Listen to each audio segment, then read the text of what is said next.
I have a lot of subscribers asking me a lot of questions. The more French drain pipe you put in your yard, the drier it will be. I can guarantee you that.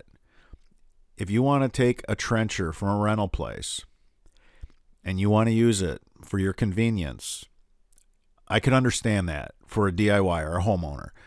But you better put in twice as much as far as, like, this giant French drain here is just one big French drain, and you can fit, 5, 6 pipes in it. All that air is going to dry out the subsurface.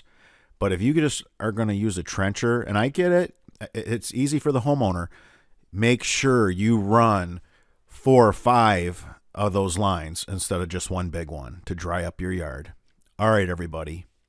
Until that next video.